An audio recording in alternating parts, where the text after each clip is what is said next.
Hello, everyone. Welcome back to the Broncos Podcast Network and YouTube for the latest episode of The Snap. As always, I'm your host, Sydney Jones, and the Broncos are coming off their second win of the season as they're set to face the Kansas City Chiefs at Empower Field at Mile High this Sunday. So joining me here on today's episode to get us up to speed on the matchup is NFL on CBS sideline reporter Melanie Collins. Melanie, so appreciate you joining the show today. Thank you so much for joining me. Hey, Sydney, it's a pleasure to be here. Thanks so much for having me. I'm excited I get to see you 2 weeks in a row. So I know. You've had a lot of the Broncos games so far this year. I think this will be your third one. Yes, this is our third of the season and back to back. So looking forward to it. Not so much looking forward to this weather forecast. Oh my gosh, I can't even believe it. I think the high is like 29 right now and snowing. So good luck to you. I'm ready to go. I've got my parka packed, my hand warmers. Good. We're good. So hopefully we'll be okay on Sunday. Well, it's crazy to think it's already week 8, Melanie. I know the season honestly has gone by kind of fast, but arguably slow at the same time. Yeah, and I'm sure for you covering the Broncos and sort of the way they've slowly been progressing this season, I'm sure it's felt slower for you, but gosh, it feels like I blinked and it's week 8. Like we are almost halfway through the NFL season. It's remarkable. I feel like it was week 1 yesterday when I was flying to LA to cover a Chargers game. So, and I say this every year. It's like we get halfway through the season. I'm like, there's no way we're like in November already. There's just no way. And then November, and I'm like, how is it week 13 already or 14? And it just, I feel like it always flies by. So yeah, it's hard to believe, but it's been a blast. So yeah, you're just so busy. You don't really even realize the time's flying by.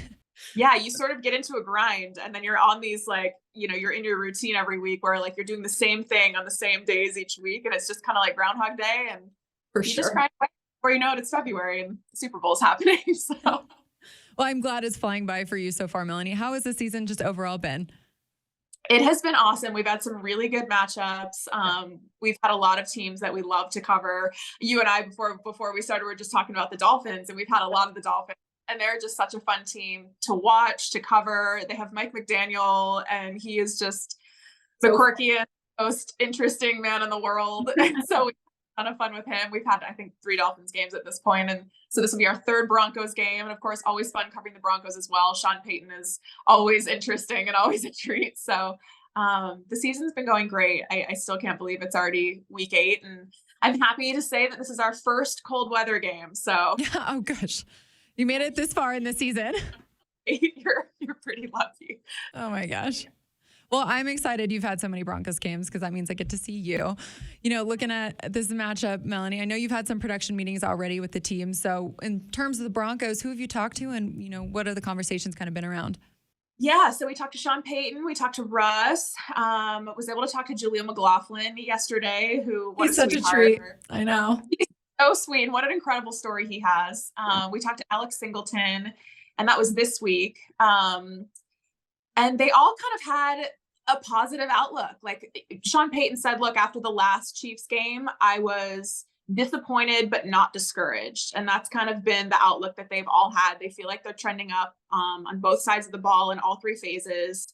And this is such a unique situation, playing the same team twice in the span of less than 3 weeks. And so I think both teams have had an opportunity to really go back and look at what they did well in that game and look at what they didn't do so well and kind of make adjustments. And I think the Broncos in that first game against the Chiefs did some things really well. They got the run game going, like such a dynamic rushing attack that they have with Javonte and Jaleel and Samaje. And the defense really stepped up. I think they held the Chiefs to 1 for 5 in the red zone, which is remarkable. So they really looked good in that game. They did a lot of good things. And I think for the Broncos, like there's going to be a few keys this time around. For one, they need to stop settling for field goals in the red zone, especially against the Chiefs. You got to put points on the board in order to beat them. I think one of the fun matchups to watch will be the Broncos offensive line against the Chiefs defensive line in that front 7, because, the Broncos offensive line, I don't think allowed a sack last week. And now you've got Chris Jones on the other side. And Russ told us he's like going up against Shaq on defense with the way he passes. And we know Russ isn't the tallest guy in the world. Right. The Chiefs, I think, are leading the league over the last 3 years in batted down passes. They have like 52. So that's something to watch for in this game. I know Chris had a couple against Russ the last time around. And then Travis Kelce is just always the X factor. It was interesting listening to Sean Payton. He was talking about the most important key for this game is going to be defending what he called the second act, which is like when Patrick Mahomes goes through his progressions and the play breaks down, they go into the mode of like backyard football where they're almost even better after the play breaks down. They are, yeah. And Travis Kelce he's such a unique player in that he can always find the open space. And it's like he and Patrick have this telepathy where like he just knows where Travis is going to be, and he always finds him. So it's crazy how they read each other's minds. Yeah, I think that's going to be a big key in this game. But I think all around the team overall just sounded positive. And Russ is just like, he's remarkable to talk to because he's just never down. And he's like, one thing I'm not is down, and he has such a great perspective, and he's just always, grateful and comes from a really positive mindset. So he's just always fun to talk to. And I think that really trickles down through the team. And everyone just felt really positive after that last game. They were like, look, it wasn't perfect, but it was really important to get that first one at home. And they're hoping to kind of ride that momentum here. So yes, we will see. I know it has been great to see how positive this team has, the mindset is this week, given the fact that the Broncos are on a 16-game losing streak to the Chiefs at this point.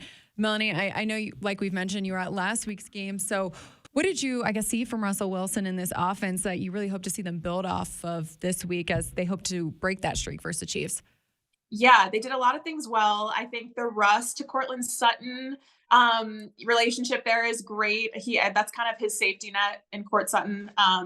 Felt like they ran the ball really well again last week. Again, they kind of were their own worst enemy in the red zone a couple of times. They left some points on the board, but it felt like the offense was able to get into a little bit more of a rhythm. They were a little bit more balanced. I think they can definitely build on that. And yeah, it's not going to be an easy task against this Chiefs defense and how good they are. But I felt like, the defense had another great week and sealed the game with that interception from Locke. So I felt like the Broncos did a lot of things well. And I know they're hoping to avoid losing 17 in a row to the Chiefs. Here's an interesting stat that Sean Payton told us yesterday that really stood out. So the Chiefs go to Europe next week to play in Germany. Okay. And it tends to be a bit of a distraction for the away teams. So away teams, the week before they go to Europe, are 5-15 on the road. Wow. Interesting. So the Europe trip becomes a distraction. You're worried, thinking about that next week because they're leaving, probably earlier in the week than they're used to. They're worried about family getting enough tickets, who's traveling where, what sites they're going to see with their significant other while they're over there. And I couldn't believe that stat when he said it. 5-15 are before they head to Germany. So something to keep an eye on that could work in the Broncos' favor. Oh yeah, what a great stat from Coach. I love that. Yeah, we were like, okay, let me write that down. Yeah, it's correct, but yeah, it's quite remarkable stat. So yeah, Sean Payton always has something up his sleeve in our meetings. He really does. Melanie, you mentioned Chris Jones earlier. Broncos offensive coordinator Joe Lombardi, he talked this week and he said, it's kind of unusual to put a jersey on your scout team for an interior defensive lineman, of course, referring to him, one of the stars on that defense. But it's been so interesting because, of course, there's always so much talk around Patrick Mahomes and Travis Kelce. But the Chiefs defense right now is one of the best units that team has seen in recent years, which is honestly really scary to even think about. It is so scary. And Chris Jones was so interesting talking about it. We asked him if he felt like, especially with the whole Taylor Swift thing going on right now. Yeah. Offense gets all the love. Right.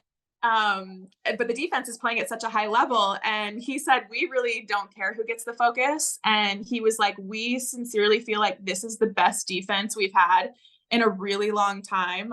He said, we're kind of the stepchild and we have that chip on our shoulders as a defense, which I think just helps them to play better.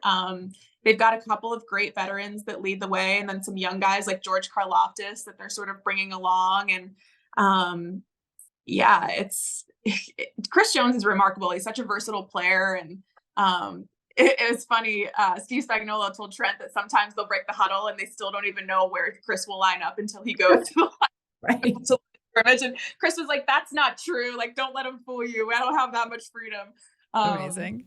That's so funny.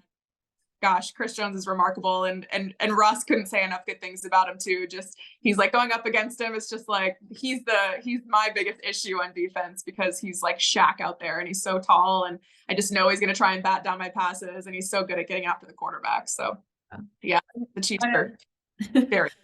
You mentioned Taylor Swift. I don't know if she'll be coming to the game or not. Curious to see if she does. It's going to be a cold one, so I don't blame her if she doesn't. Yeah, we were kind of thinking the same thing. I asked Travis flat out. Did you? And said, I don't think she'll be there. So we're taking probably not. Just being an away game, not being in prime time, and being cold. We're just kind of assuming she will not be there. But it was funny talking to Chris Jones. I asked him, I said, what do you think of all this Taylor Swift stuff? And he was like, what do you mean? I'm a Swiftie. Like, I love Taylor Swift. And he said the team has been like randomly blasting Taylor Swift music in the locker room just to mess with Travis. So funny. He's like, and he starts going, it's me. Hi, I'm the problem. It's me. And he's singing to us on the call. Like, oh my gosh, it was so funny. But yeah, he's a Swiftie. The whole team's loving it. Even Andy Reid was like, I'm a Swiftie. Look how Travis plays when she's around. Yeah, like, oh my gosh. Once. And I guess Travis and Patrick are working on like a special handshake this week because we saw the one from Taylor and Brittany Mahomes in the box last week, and they're like, we need to one up them. So something to look out for on Sunday. We might see the debut of the Mahomes-Kelsey handshake. Love it so much. Well, Melanie, can't thank you enough for your insight on the matchup. Before you go, I do want to switch gears for a few minutes here. As many of my listeners know, here on the Snap, one of my main goals is to highlight women's impact in and around the NFL. So I want to ask you about your career. For many of my listeners who might not know, what does your role with CBS just entail? Yeah, so I am considered an NFL sideline reporter for CBS. This is my 6th season on the NFL. I did a few years of college football before that. I'm on the 3 crew. So Trent Green and Kevin Harlan are my guys up in the booth, and we've been together. This is our 4th season, I believe, together. My first 2 were with Greg Gumbel and Trent Green. So the play-by-plays moved around a little bit, but they're an amazing crew, an amazing team. And basically it's just my job to be the eyes and ears on the sideline every Sunday and try and give viewers at home a picture and an image of maybe what they can't see necessarily just watching the broadcast. So I keep an eye on, my main things are injuries and what's going on the sidelines and what's being said. And I can't really say exactly what I'm hearing from coaches and players, but I can kind of paraphrase and, let people at home know the vibe down on the sideline. And it's my job to just tell stories and sort of let people know who these guys are, maybe off the field and away from football, because so many of them have such incredible stories of where they come from and some of the things that they're involved in. And so it's my job just to kind of highlight more of the human side of these guys, which is my favorite part about it. I love to tell their stories and just kind of highlight some of the great things that they're doing off the field. And yeah, that's kind of the main gist of my role. Just talking to players and coaches during the week and getting the pulse of each team leading up to the games. And then on Sunday we kick off, and it's funny because I do so much preparation during the week for these games. And then Sunday it kicks off and something happens and we're like, well, all that's out the window, or, that throw away all the notes. Yeah. It's just so funny. You can prepare, for days and days and days. And then you get to Sunday and it's like, well, none of that actually ended up happening. And now we're just, working on thinking on our feet. And that's a lot of what the job is just sort of thinking on your feet and reacting to what's happening in the game. So it's a lot of fun. It's never boring. That's for sure. And Sunday, especially with snow in the forecast, is not going to be boring. It looks like we'll get anywhere of, up to like 1 to 2 inches in the morning is what they're saying right now. I feel like it changes every hour. But yeah, it looks like by game time, hopefully the snow won't really be a factor and, that field's heated. And so it'll be fun. I'm excited. Melanie, I know you said your favorite part of this role is showing the personal side of these players, who they are off the field. So it makes me think, what is the most challenging part of your role as well? That's a great question. I would say there are a few things. Number one, I think just mentally the most challenging part for me is that so much of what I do and prepare is never used. So as a reporter, it's something that you kind of have to get used to, is like, you're going to do all this work and you're going to come up with 20 amazing stories for that game. And you'll be lucky if you get 2 or 3 of them in. So it just feels like you end up using 5 to 10% of what you come up with. And it's all such great stuff. And you're just like dying to tell these stories. But I would say that's kind of one of the hardest parts just for me is like, I feel like so much of it goes not to waste, but it's just like, it just kind of gets lost in the abyss. And then in terms of like the actual role on Sundays, I think the hardest part is covering not your typical like sprained ankle injuries, but sort of the more catastrophic injuries. I had the game in Washington when Alex Smith went down with his injury. And it was my year on the NFL, and it's your job to be the eyes and ears. And so I remember following him into the tunnel, and I could just hear, the sounds that were coming out of his mouth and what was happening. But I also knew that as the sideline reporter, there was a really good chance that his family was watching at home, and the first report that they hear about their father and husband is going to be from me. And so you just really have to kind of toe that line of like, how do I tell everyone what's happening with this player with the right sensitivity and the right tone, but also knowing that that's his family at home, wanting to know what's happening with him. So I think that's probably one of the hardest things. And thankfully, those types of injuries don't happen often in the game. But when they do, you kind of go into that mode, and it's always chaotic, and it's always stressful and sad. And so yeah, I would say kind of navigating those catastrophic injuries is one of the harder parts of the game. And then in terms of just like the hits that you're doing, I think the halftime hit for the sideline reporter is probably the hardest hit, because you're walking off with one coach. And this is for our broadcast in particular, where we're not doing the live interview with the coach, right before the half or whatever. So I'm walking off with one coach, and I'm jotting down what he's telling me that he wants to adjust for the second half. And then I'm walking back on with the other coach and jotting down what he wants to adjust for the second half. And I've got about 30 seconds to formulate that report in my head and remember everything that both coaches told me before Kevin throws it down to me and says, "All right, Mel, what'd you get from the coaches?" And I've got to blah, blah, blah, for 30 seconds about what they told me. So it's that quick turnaround where you're kind of like, okay, what did both coaches tell me? What order am I saying this in? And it's like a quick regurgitation of it. So I think that's probably the hardest hit of the day or of the game for the sideline reporter. But yeah, I would say those things are kind of the most challenging parts of the day or parts of the job. Well, I know you said earlier that you did college football before moving on to the NFL. So for some of our viewers at home, can you kind of walk me through the path that you took to get to this job where you are today? Sure. So I grew up in State College, Pennsylvania, where Penn State University is, and that's where I went to school. And so I grew up in a college football town. It was in my blood. I was going to Penn State games, when I was in a diaper, when I was a super young girl. And I went to school at Penn State. And so I just grew up with like big college football school in my blood. And I always loved it. And I always knew I wanted to be a part of it in some way. And so I got an internship my junior year with Big Ten Network, and they ended up being the network that hired me out of school to be the Penn State beat reporter that fall after I graduated, which was an incredible experience. And then I immediately took a job in Atlanta with Turner Broadcasting that December to cover the NBA. So I moved to Atlanta, and I did that for a year.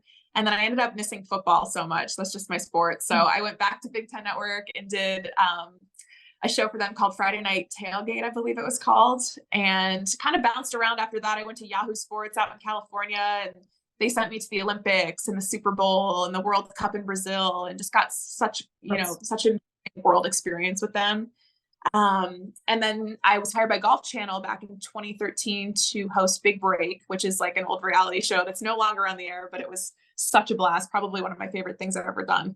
And at the time while I was doing that, I was filling in at ESPN on Sports Nation and First Take, and I was still with Yahoo Sports at that time. So I was kind of doing all three things. And then CBS hired me as a college football sideline reporter in 2013. And each year they would kind of give me a little bit more on my plate. So I think I had 8 games the first year, and then 13 the next year. And then in 2018, after 4 seasons on college football, or maybe it was 5 seasons, they promoted me to NFL, full-time on the NFL. And that was like a dream come true for me, because that was always what I wanted.